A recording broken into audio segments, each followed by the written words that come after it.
और मुझे जाना है शादी में, मुझे क्या सारे लोगों को जाना है शादी में। और आज बेटी भी आ गई और देखो दोनों बच्चे कैसे खेल रहे हैं।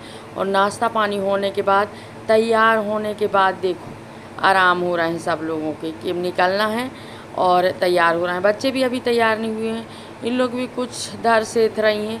और ये देखिए दमान जी भी आए हुए थे, तो मैं बैठी और दमान जी से बात कर रही थी कि जब तक इन लोगों के तैयार होने की रास्ता देख रही थी कि इन लोग तैयार हो जाएं फिर हम निकलें करके। तो वही बैठ के हम बातें कर रहे थे। और इसके बाद देखिए हम करीब करीब 10:30 बजे, हाँ 10:30 बजे हम लोग निकल गए थे।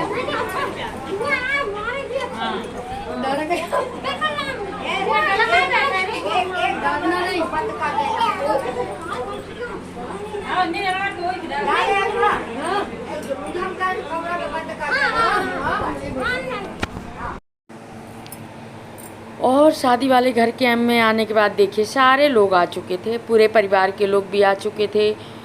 मायके पक्ष के माने लड़के के मामा पक्ष वो भी आ चुके थे। और बैठ के बहुत देर तक बातें किए।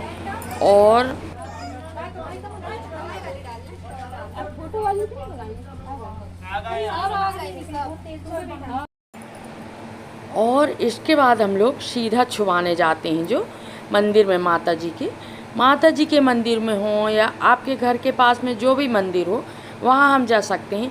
और सीधा छुआने में जो चीज़ आप सुबह से जो ज़रूरत की चीज़ें रहती हैं, सुबह से जो चीज़ें उपयोग में आती हैं, जैसे शक्कर, चाय पत्ती, नमक, हल्दी, मिर्च, धनिया, दाल, चावल, पापड़, मतलब जो लोग जो भी चीज़ अपन खाते हैं वो सारी चीज़ें इकट्ठे करते हैं सूपा में। और फिर वो उसको ले जा कर के और देवी जी को चढ़ाते हैं। और ये देखिए हम आ गए थे मंदिर में और करीब करीब ये 1:30 बजे की बात थी। 1:30 बजे से हमने काम शुरू किया था। और देखिए माता जी, बहुत सुंदर माता जी बैठी हैं यहाँ पर, ये देखिए। और हाँ मैं बता रही थी कि सारा सामान जो सूपा में ले जाते हैं ना, वहाँ पूजा होती है पंडित जी के द्वारा। और फिर वहाँ एक पत्तल रखते हैं, पहले माता जी की पूजा होगी और सारी जो अपनी पूजा है, पान, मीठा, हल्दी, सुपारी, गौर, कलश, ये सब चढ़ाते हैं, अठवाई। और इसके बाद जो भी सामान ले जाते हैं, पूरा सामान वो सब एक पत्तल रख करके और वो पूरा सामान उसमें थोड़ा थोड़ा रखते हैं। ये देखिए पत्तल में ऐसा पत्तल में रखते जाते हैं सारा सामान, थोड़ा एक एक चुटकी। फिर वो सूपे का पूरा सामान घर में ले आते हैं और जो भी सामान रहता है उसी बोरी में डाल देते हैं। सीधा छुआने का मतलब यही होता है कि भगवान जो भी चीज़ हमको शादी में उपयोग करना है, मेहर में उपयोग करना है, वो हम आपको अर्पण कर दिए करके। सीधा छुआने का मतलब ये होता है। तो हम आए थे सीधा छुआने और धूप तो बाप रे बाप कड़ाके की धूप थी, पर काम तो करना ही था। और यहाँ की पूजा होने के बाद देखिए माता जी, और यहाँ पूजा हो गई थी। और ओम विश्वानि देव सवेतर्दो देतानि परासुवा यद्वद्रन्तन्नगा सुवा ओम हिरण्यगर्भा समवर्तताग्रे भूतजाता प्रतिरेगासेत् सदा धारे पृथ्वीन्द्या मुझे मानकस्मि देवाय हमेशा विदेमा ज्योतिषां। और ये देखिए मंदिर शिव शक्ति धाम, ये मंदिर में लिखा था ऊपर। और यहाँ देवी जी को जो सीधा छुआना था वो पूजा हमारी संपन्न हो गई थी। बहुत अच्छा मंदिर था, मूर्ति देवी माता की बहुत सुंदर थी। शिव शक्ति धाम ये नाम मंदिर का दिया गया है। और हम सभी लोगों ने बहुत अच्छे से, जो परिवार के लोग रहते हैं घर परिवार के, वो ही ये पूजा करते हैं। और तो हम सब घर परिवार के लोग मिल कर के वहाँ पूजा किए माता।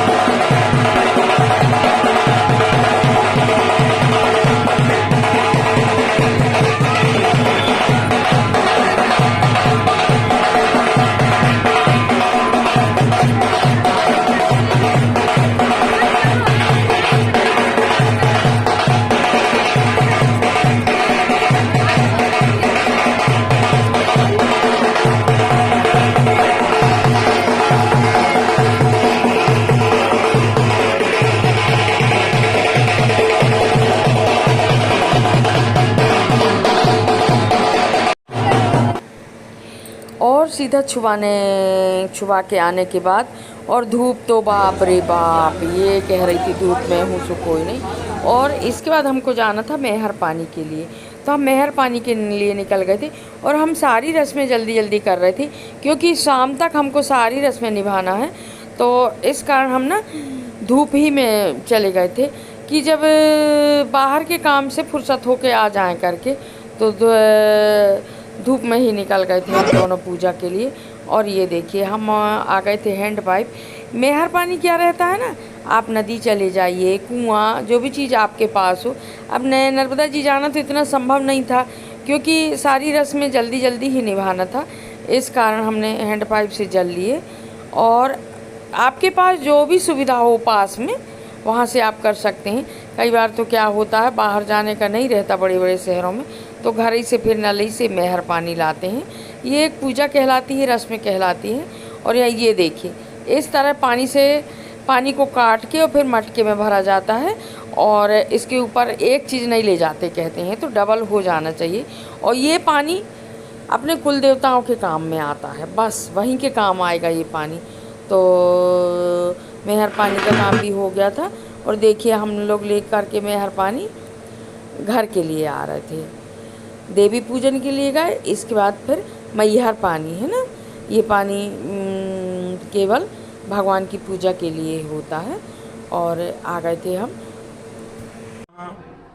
पश्चिम प्रतीचय नमः, उत्तर उदीचय नमः, दक्षिणावर्चय नमः, ऊपर अंतरिक्षाय नमः, भूमये नमः, भूमये नमः, भूमये नमो नमः, कुल देवताभ्यो नमो नमः, स्थान देवताभ्यो नमो नमः, वास्तु देवताभ्यो नमो नमः, सर्वेभ्यो ब्राह्मणेभ्यो नमो नमः, सर्वेभ्यो तीर्थेभ्यो नमो नमः, सर्वेभ्यो देवेभ्यो नमो नमः। एतद मर्मः जलाधिपते नमः। छोड़ दर फिर से रख लें जल्दी। ओम तुमसे हो गया। अब दबान कहाँ गए? इनके भी दबान। और इसके बाद देखिए यहाँ फिर मंडप की तैयारी होने लगी थी। मंडप माता का पूजन हुआ, और माता का पूजन के बाद फिर मंडप, बीच में मंडप का जो मंत्र होता है वो मंडप की यहाँ व्यवस्था होने लगी थी। इसके बाद फिर से पूजा होगी। माता का पूजन में भी टाइम लगता है बहुत ज़्यादा, करीब करीब 1-1.5 घंटे तो माता का पूजन में लग जाते हैं। इसके बाद ये मंडप का काम शुरू हुआ था। अब मंडप यानी खाम गड़ जाएगा, खाम कहते हैं इसको। तो ये खाम गड़ रहा था, और इसके साथ एक पतली बांस की लकड़ी भी होती है, एक साजा की लकड़ी रहती है। पहले तो ऐसा रहता था कि इतने दिन लगा रहता था खाम कि उसमें पत्तियां आ जाती थी, 4 महीने तक लगा रहता था और पत्तियां आ जाती थी। फिर धीरे धीरे हमको ये सब करते करते करीब करीब 7 बज गए थे, 7 साढ़े 7। और इसके बाद चढ़ने लगा था तेल। देखिए 7:30 बजे तक तेल चढ़ने लगा था, और ये तेल चढ़ रहा है। तेल में 7 लोग, बुआ भाभी लोग भी कर सकती हैं, अधिकतर बहनें और बुआ ज़्यादा करती हैं। और फिर घन भरने का काम भी होता है इसमें, दाल पीसने का। तो घन भरने वाली भी थी यहाँ पर, ये दाल पीस रही थी। पंडित जी खुद बताते हैं कि कब घन भरने वाली आए, तो पंडित जी ने बुलाए थे, और यहाँ साइड में घन भी भरा रहा था। और बच्चियों से भी अपन तेल का वो हाथ पैर सब में, कोहनी सब में लगाते हैं, वो लगा रहे थे। और ये देखिए सारे लोग बैठे हुए थे, कोई सीढ़ी में बैठा था, कोई इधर बैठा था। सबको देखने का मन रहता भाई कि हम भी रस्में देखें करके, तो सभी लोग बैठे थे आजू बाजू, कुछ लोग तो खड़े भी थे। और ये देखिए ये आ गया यहाँ नंदबाई का काम, ये चौरई छापना बोलते हैं, तो वो ही छाप रही थी नंदबाई, मैंने लड़के की बुआ, लड़के की दोनों बुआ बैठ गई थी। और ये छापने का काम, चूल्हा बनाने का काम बुआओं का रहता है। तो ये ना ईंट से चूल्हा बना दी थी कि ये अच्छा रहेगा, इससे रखते ही बन जाता है, क्योंकि लास्ट दिन देवताओं का भोजन यही बनता है, तो उसके लिए जो है ना कढ़ाई रखना पड़ता है। तो वो इसलिए उन्होंने ईंटे का चूल्हा बना दी थी।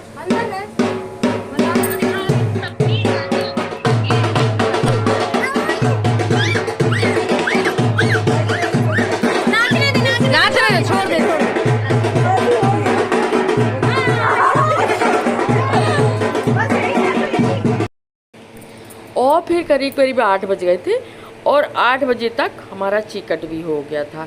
इसमें क्या रहता है 7 हल्दी 5 हल्दी चढ़ाते हैं, तेल के बाद फिर से एक बार पूजा होती है, इसके बाद फिर ये हल्दी चढ़ेगी। अब यहाँ से तो लड़के को लेके आने के बाद फिर से जैसे पहले तेल चढ़ाते थे वैसा करते हैं, फिर इसके बाद पूरे शरीर में हल्दी मलते हैं। ये भी अपने 16 संस्कारों में से विवाह संस्कार एक संस्कार है। वैसे संस्कार तो 24 हैं, पर खास जो महत्व रखते हैं वो संस्कार 16 ही बताए गए हैं वेदों में। और ये हल्दी चढ़ने लगी थी। इसके बाद हमने 6वीं हल्दी में चिकट किया था, और एक हल्दी जो हल्दी उतारते हैं उसके लिए, मतलब कुल मिला के 7 हल्दी होती हैं।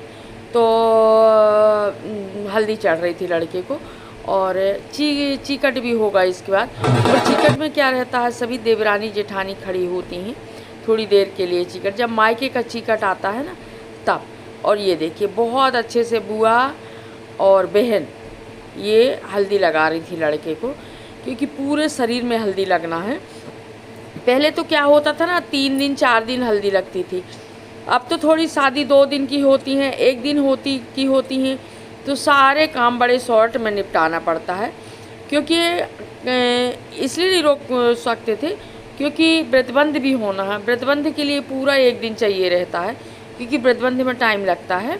और देखिए भाभी, लड़के की भाभी चढ़ा रही थी हल्दी, लड़के की भाभी, लड़के की बुआ, लड़के की बहन, ये सब मानदान कहलाते हैं।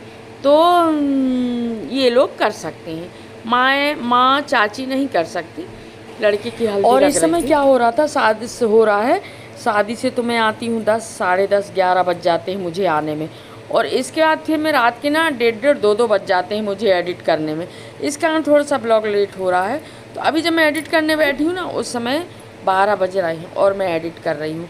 और फिर देखिए यहाँ होने लगा था चिकट, और जो मायके का चिकट होता है ना तो सभी घर परिवार की देवरानी जेठानी खड़ी होती हैं, और साथ में लड़के के माँ बाप, लड़के के मम्मी पापा भी खड़े होते हैं। तो सब लोग हम लोग खड़े थे लाइन से वहाँ। और चिकट में दोनों के हाथों में हल्दी, थोड़ा सा माथे में तिलक, और फिर इसके बाद जो भी कपड़े लाते हैं तो वो कपड़े देते हैं, ये कहलाता है चिकट। और शादी के समय जो माँ, लड़का हो या लड़की, उसके सिर पे अपना पल्लू रख के क्यों खड़ी होती है, इसका रीज़न मैं बताती हूँ आपको, कि माँ का आशीर्वाद हमेशा तुम्हारे ऊपर बना रहे, और तुम्हारे सिर के ऊपर माँ की छत्र छाया हमेशा बनी रहे करके। इसलिए माँ जो है ना आंचल रखती हैं अपने बेटे या बेटी के ऊपर। और यहीं तक की थी मेरी वीडियो। आगे का वीडियो आप